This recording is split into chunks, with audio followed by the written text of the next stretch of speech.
नमस्कार, आप देख रहे हैं न्यूज स्टूडियो उत्तराखंड। मैं हूं आपके साथ रिया कुमारी। खबरों की शुरुआत करते हैं, लेकिन एक नजर हेडलाइंस पर।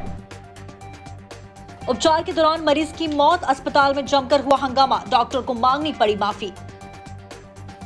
नगर पंचायत सतपुली में चलाया गया स्वच्छता अभियान, नगरवासियों को स्वच्छता के प्रति किया जागरूक।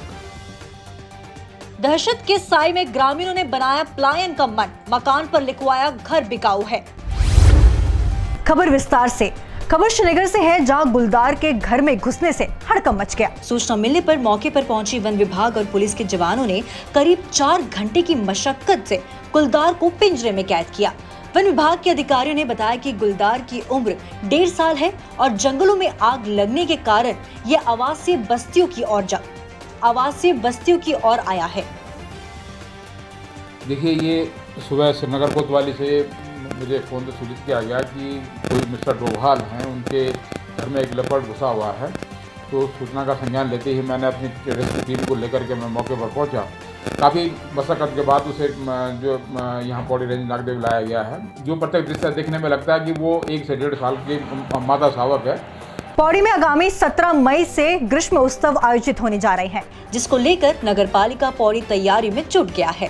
ग्रीष्म उत्सव से मद्देनजर पौड़ी के प्रसिद्ध कंडोलिया मैदान में राष्ट्रीय स्तरीय फुटबॉल प्रतियोगिता का आयोजन किया जाना सुनिश्चित हुआ है। नगरपालिका अध्यक्ष पौड़ी यशपाल बेनाम ने बताया कि पौड़ी ने बहुत से ऐसे युवा दिए हैं जो देश का नाम फुटबॉल में आगे कर रहे हैं।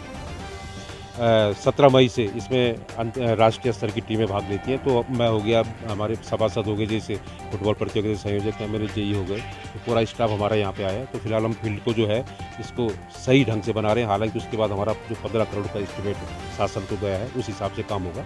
लेकिन फिलहाल हम जो 17 मई से हमारी राष्ट्रीय स्तर की फुटबॉल प्रतियोगिता हो रही है, उसी संबंध में हम ये निरीक्षण करने आए। विकास नगर में एक निजी होटल में समाज सेविका बचना शर्मा ने प्रेस वार्ता कर कहा कि उनको भाजपा नेता गीताराम वार्ड से जान का खतरा है, जिससे कि वे अपने गांव भी नहीं जा पा रही हैं। साथ ही उन्होंने बताया कि गीताराम वार्ड ने आश्रम पद्धति स्कूल के एक कार्यक्रम के दौरान उनको बुरी तरह पीटा। उन्होंने कहा कि गीताराम गौड़ और उनका भाई सुशील गौड़ एक गुंडा है, जो बिना लाइसेंसी रिवॉल्वर भी अपने पास रखता है, जिससे कि उन्हें जान का खतरा बना हुआ है। पीछे ये देखिए, आप शासन प्रशासन खड़ा है, फिर भी वो आदमी नहीं डर रहा है। तो महिलाओं के साथ इतना अभद्र व्यवहार, मार पिटाई हो रही है, लेकिन हद की और दुख की बात यह है कि वो अभी भी वो खुले घूम रहे हैं, उसको अरेस्ट नहीं किया गया है, कहीं सुनवाई नहीं हो रही है। तो मेरी शासन से प्रशासन से ये रिक्वेस्ट है, ये दरखास्त है कि इनको तत्काल अरेस्ट किया जाए। 4 तारीख की जो घटना है सर, ये सबसे पहले यहाँ पे हम मंदिर के दर्शन करवाने गए थे माननीय मुरकराम शर्मा जी को, जो जनजाति आयोग के अध्यक्ष हैं। वो उसके बाद उनका स्कूल में निरीक्षण था HS पे, तो वहाँ पे हम लोग सभी लोग जा रहे थे। मैं मंदिर से लेके उनकी फ़ोटोग्राफी कर रहा था और वहाँ पे मैं फ़ोटो उनका ले रहा हूँ। तो अचानक से मैडम के साथ जो है गीताराम गौड़ जो है वहाँ लाखा मंडल के, उनकी कुछ केस सुनी होती है, वो उनको गाली गुलज कर रहे थे मैडम के लिए। और मैं नीचे खड़ा था, तो आकर मेरे पे अटैक करता, मेरे पे सीधा चांटा लगाया उसने मुझ पे। उसके बाद जो है हमने उनको कुछ नहीं बोला, हमने FIR दर्ज करी उनके ऊपर, केस दर्ज हो रखा है चकाता न्याय तहसीलदार के पास। कृषि मंत्री गणेश जोशी ने सेलाको स्थित संगत पौध केंद्र में मुख्य अतिथि के रूप में शिरकत की। इस दौरान केंद्र के निदेशक निपेंद्र चौहान ने किसानों को पहाड़ों में उगाए जाने वाले बंजीरा के औषधीय गुणों के विशेष में बताया और कहा कि उत्तराखंड के किसान अगर बंजीरा की खेती पर ध्यान देंगे तो इससे कम लागत में यहाँ का किसान ज्यादा मुनाफा कमा सकता है। कैप में भंजीरा के नगदीकरण कार्यक्रम में आने का मौका, उसके शुभारंभ करने का मौका मिला। और वास्तव में आज हमारे यहाँ इतनी संभावनाएं हैं एग्रीकल्चर के क्षेत्र में कि हम सही प्लांटेशन करें, सही दोहन करें, वैज्ञानिक तरीके से इस काम को हम करें तो पलायन जो एक बहुत बड़ा मुद्दा उत्तराखंड के अंदर है, हम उसको रोक सकते हैं। पहाड़ में आपने देखा होगा भंजीरा की चटनी खाते थे, तो घरेलू उपयोग में ही इस्तेमाल होता था अभी तक। तो पीछे हमारे साइंटिस्टों ने उसकी खूबियाँ देखी, उसे टेस्टिंग किया उसका, तो उसमें ये पाया गया कि जो कोड लिवर ऑयल में ओमेगा 3, 6 और 9 जो शरीर को हार्ट के लिए, सेल रिजनरेशन के लिए, इम्यूनिटी बढ़ाने के लिए उपयोग में होता है, वो सारा का सारा उसी रेशियो में है। इसमें हिंदुस्तान ज़्यादातर वेजिटेरियन है, तो कोड लिवर ऑयल जो है ना, फिश की स्मेल आती है उसमें, वो खाते नहीं है लोग ज़्यादा, तो उसके लिए एक वेजिटेरियन सोर्स इसमें दिखा, तो उसको फिर हमने एक एक्सट्रैक्शन टेक्नोलॉजी बना के और एक high yielding omega 3 rich variety बनाई, उसका फिर हमने पेटेंट कराया, यूएस पेटेंट। उस पेटेंट को फिर हमने इंडस्ट्रीज़ को राइट दिए कि आप इस पर बिजनेस करो। कांग्रेस ऐसे विभाग के जिला अध्यक्ष इंद्रपाल आरा ने अल्मोड़ा के सल्ट तहसील के ग्राम थाना में अनुसूचित जाति समाज के दूल्हे को घोड़ी से उतारने पर नाराजगी व्यक्त की है। उन्होंने इस घटना को निंदनीय बताया, साथ ही उन्होंने प्रदेश में दलित वर्ग को बढ़ते अत्याचार को शर्मनाक और भाजपा सरकार की नाकामी बताया। उन्होंने इसलिए राज्य सरकार से प्रदेश से ठोस कानून बनाने की मांग की है।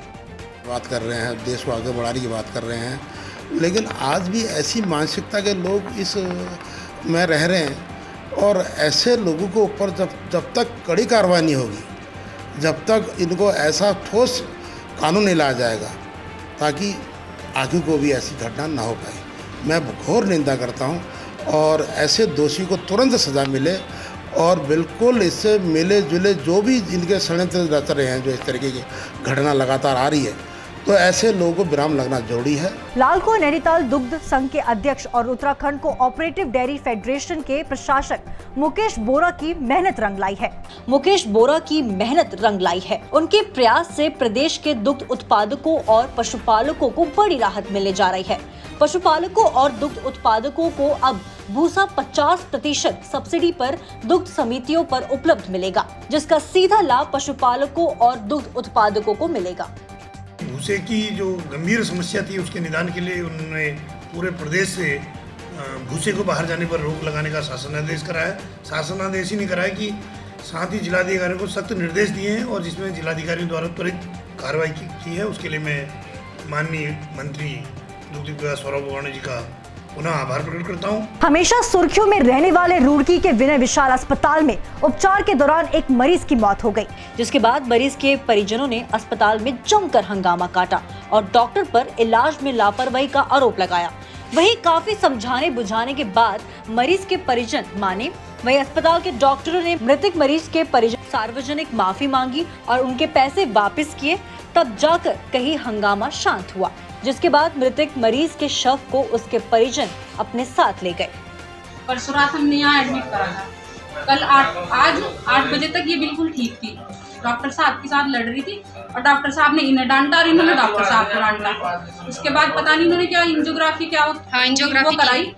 इनकी एज की लड़की थी, वो इधर भी देख लीजिए जी, इनकी एज की लड़की थी, और एक इंजेक्शन लगाया, उसके बाद ये खत्म। मतलब केंद्र सरकार द्वारा पूरे देश में बढ़ती महंगाई पर अंकुश न लगाए जाने से नाराज लोगों ने युवा विचार मंच के बैनर तले शिव मूर्ति चौक पर 1 दिवसीय धरना किया।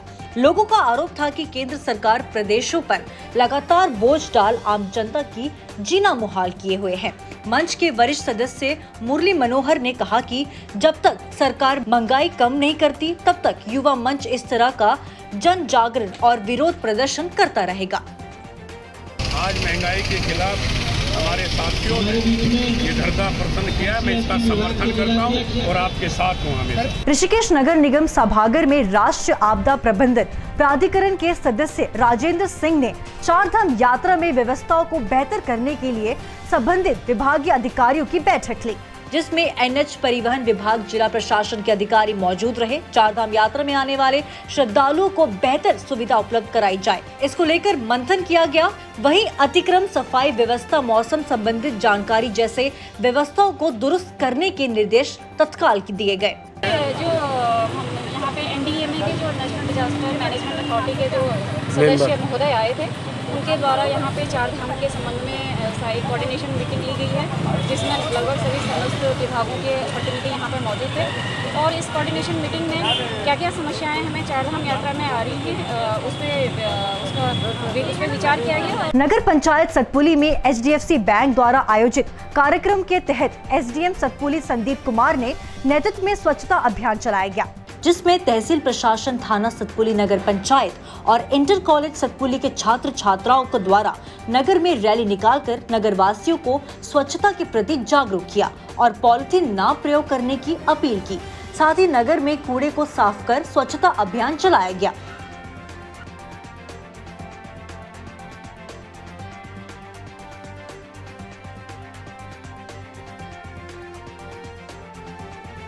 अभी जैसे हमारी चार धाम यात्रा शुरू हो रही है, उसको देखते हुए नगर पंचायत सतपुली तथा HDFC बैंक के तत्वाधान में आज ये सफाई यहाँ स्वच्छता कार्यक्रम हमने चलाया है।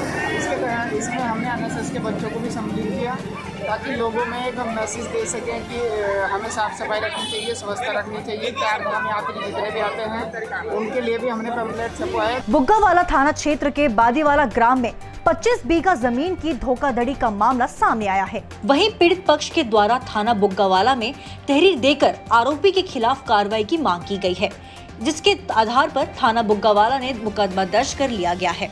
थाना अध्यक्ष बुग्गावाला पीडी भट्ट ने बताया कि दिल्ली निवासी पीड़ित व्यक्ति ने थाने में तहरीर देकर बताया कि लालवाला फार्म हाउस के मालिक द्वारा 25 बीघा जमीन उन्हें बेची गई थी, जिसका उन्हें 70 लाख रुपए नगद और 25 लाख रुपए चेक के माध्यम से भुगतान किया था। लेकिन आरोपी व्यक्ति के द्वारा यही जमीन किसी और को बेच दी गई और धोखाधड़ी की गई। प्रनीत कोहली हैं जो दिल्ली के रहने वाले हैं। उन्होंने कल एक FIR लॉन्च कराई है जिसमें उन्होंने असद खान जो लालवाला फार्म हाउस के मालिक हैं उनके विरुद्ध उनका ये कहना है कि इन्होंने मुझे एक लैंड दिखाई थी बादीवाला में, लगभग 25 बीघा वो लैंड थी और जिसकी कॉस्ट मैंने लगभग 95 लाख मैंने 25 लाख कैश और 70 लाख कैश और 25 लाख मैंने चेक के माध्यम से इनको पेमेंट किया। लेकिन उन्होंने ये जमीन किसी और को बेच दी। मेरे साथ उन्होंने धोखाधड़ी की है। भगवानपुर थाना क्षेत्र के डाडा जलालपुर गांव में कुछ परिवारों के पलायन करने की सूचना पर शासन प्रशासन में हड़कंप मच गया। आपको बता दें कि 16 अप्रैल को हनुमान जयंती शोभा यात्रा के दौरान दो पक्षों में हुए बवाल के तकरीबन 25 दिन बाद गांव में कुछ परिवारों ने अपने मकान पर लिखवा दिया है कि घर बिकाऊ है और गांव से पलायन करने की ठान ली, जिसकी सूचना मिलते ही आनंद फानन में प्रशासन की टीम गांव पहुंची और उसे पेंट से पुतवा दिया। वहीं ग्रामीणों का कहना है कि 16 अप्रैल को गांव में हुई घटना के बाद वो लोग डर के साए में जीने को मजबूर है। दिक्कत ये हुई थी, हम मोहल्ले में कोई दिक्कत नहीं थी आज तक और पूरे मोहल्ले में हम पथराव करा गया। जब पथराव करा गया तो हमें इन पर विश्वास नहीं रहा, इसलिए हम आज नहीं बेचेंगे तो कल बेचेंगे जरूर रहते हम यहाँ नहीं। ये सूचना मिली थी, सूचना पर तहसीलदार भगवानपुर को भेजा गया था और वहाँ पर गई, लोगों से बातचीत किया उन्होंने। उसके बाद उन्होंने वो जो लिखा था उसको मिटा दिया है। अब सब ठीक ठाक है। आज के खबर में बस इतना ही। देखते रहिए न्यूज़ स्टूडियो उत्तराखंड। धन्यवाद।